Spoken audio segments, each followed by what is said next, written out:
Rumania, principios del siglo XIX. Osana, una joven alegre, y su familia vivían modestamente en su pequeña casa. A pesar de la humildad, Osana era feliz, especialmente cuando su padre, el sastre del pueblo, le regaló una nueva almohada de plumas cuya funda él mismo había confeccionado en su taller. Esa almohada era como dormir en las nubes. Aquel pueblo vivía bajo las sombras de un castillo vacío que se alzaba en las colinas adyacentes. Aquella aldea en la que nunca sucedía nada se vio revolucionada cuando llegó la noticia de que un misterioso y desconocido conde había adquirido aquella vieja propiedad. Los pueblerinos veían asombrados las caravanas de carretas que llevaban el equipaje y pertenencias suntuosas del conde por las calles del pueblo rumbo al castillo. El nuevo vecino era protagonista de todo tipo de historias, rumores y teorías, pero muy pronto aquel viejo castillo cobraría vida nuevamente. Eso sí, era una realidad. A las pocas semanas de aquel acontecimiento llegó una carta a la casa de la familia de Osana. Era una invitación al gran baile y banquete que el conde ofrecía a sus nuevos vecinos. Aquel evento se transformó en un acontecimiento único. Todos los habitantes del pueblo que habían sido invitados lucían sus mejores trajes y las damas sus mejores vestidos. Osana y sus padres se adentraron hacia el interior de aquel gran salón, iluminado por inmensos candelabros que pendían del techo. La alfombra persa bajo sus pies amortiguaba sus pasos y un ambiente de lujo se manifestaba ante sus ojos. En medio del baile llegaba la medianoche. Osana, a un costado de la pista, veía a sus padres bailar. En ese instante, un hombre se paró a su lado. Era el conde, quien se presentó e intentó iniciar una charla. Osana lo evadió y al disculparse, se retiró alejándose de aquella presencia. Una semana después, un carruaje se detuvo a las afueras de la casa de aquella familia. El conde llamó a la puerta y el padre de Osana atendió asombrado por la presencia e invitó a pasar al conde. Mientras bebía su taza de té, el conde preguntó por la muchacha que vivía en aquella casa.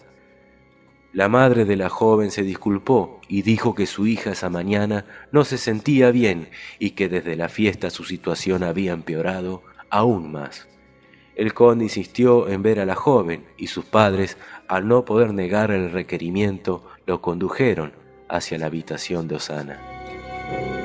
Allí estaba ella acostada en su cama de sábanas blancas y con su cabeza apoyada en el almohadón de plumas.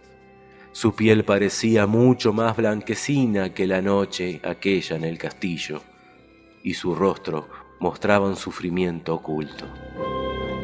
La mirada de Osana se posó sobre el conde y su boca esbozó una tenue sonrisa. Aquel poderoso hombre ofreció a la familia la ayuda de su médico personal. Durante esos días posteriores a la fiesta, el doctor del pueblo la había visitado, pero nunca logró dar con el diagnóstico. ¿Qué más podían hacer? La familia de Osana aceptó la ayuda. El doctor del conde visitó a Osana todos los días.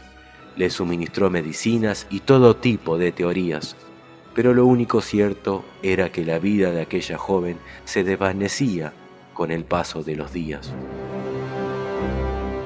Todas las mañanas su madre le llevaba el desayuno a la cama.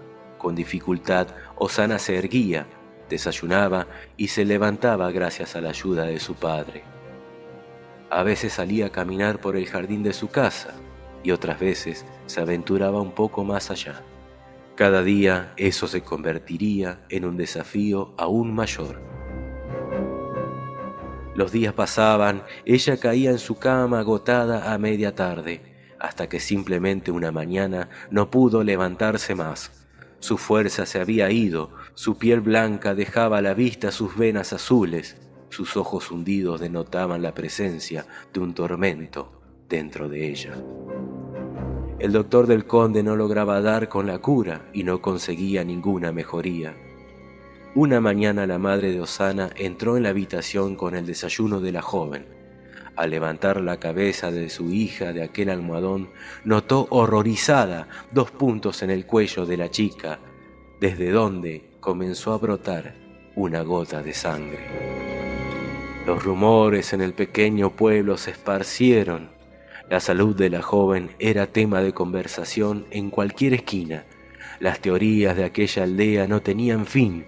Múltiples versiones comenzaron a gestarse y todas apuntaban a un solo lugar, el castillo, y a su extraño morador. Las versiones pronto se mezclaron en una sola teoría: el conde era un vampiro.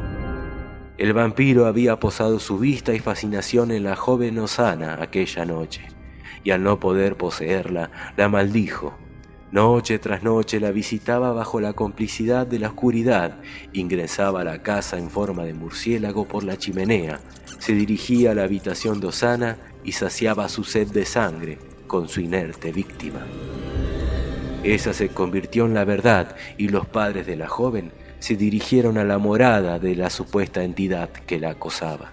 El conde los recibió, pero no pudo ocultar su sorpresa al escuchar el ruego de aquella señora, suplicando que dejara en paz a su hija.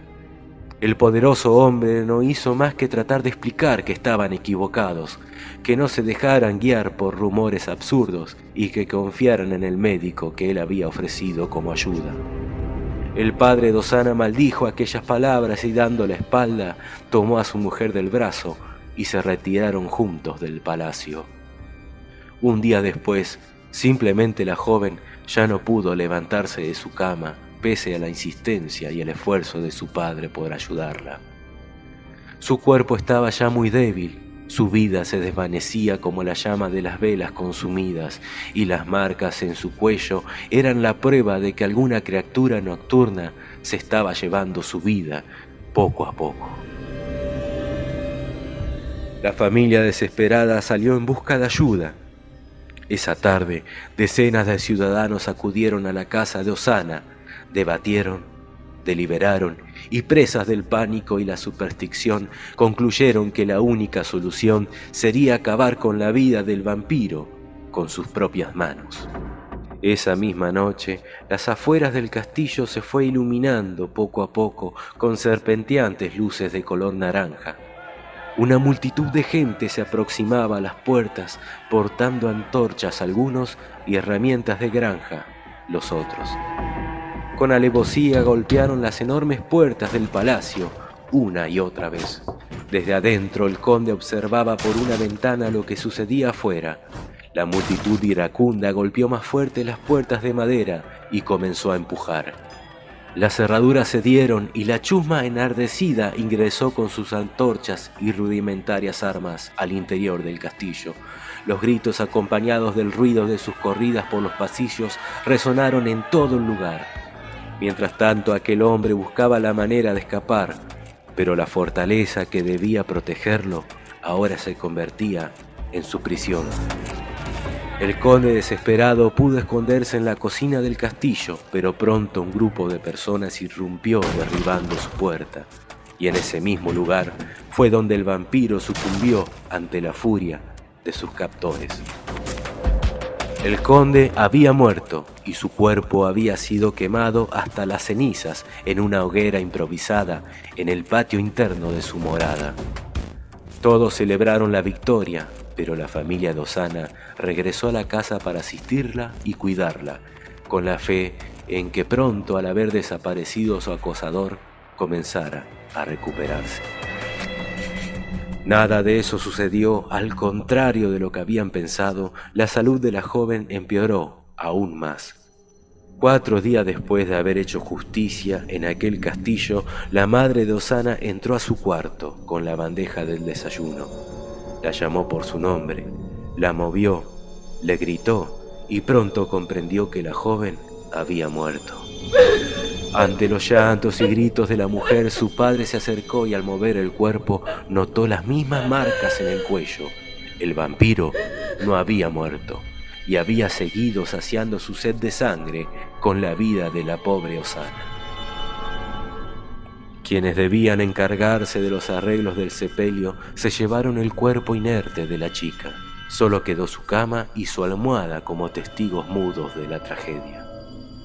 La madre de Osana ingresó nuevamente a aquel cuarto para buscar aquel rosario que había quedado colgado en la cabecera de la cama, ahora vacía. Pronto notó un bulto extraño moviéndose en la almohada. La tomó y la levantó. Un grito de horror llenó cada esquina de aquella casa. El padre de Osana entró corriendo. Su mujer señalaba el piso y la almohada sin poder hablar. El sastre fue hasta la cocina, tomó un cuchillo y regresó al cuarto. De un solo golpe desgarró la tela de aquel almohadón. Ambos retrocedieron como si una fuerza extraña los empujara hacia atrás. Allí estaba aquel horrendo y rechoncho animal, con sus 8 patas moviéndose entre las plumas dispersas por todo el piso. Era una garrapata de aquellas que poseen las aves, la que había estado alimentándose de Osana, absorbiendo su sangre noche tras noche, insertando su aguijón en el cuello de la joven. El parásito silencioso pesaba ya casi 2 kilos y había llegado al interior de aquella almohada entre sus plumas. Pronto todos comprendieron que aquel almohadón de plumas había sido la condena de Osana y que habían acabado con la vida de un inocente.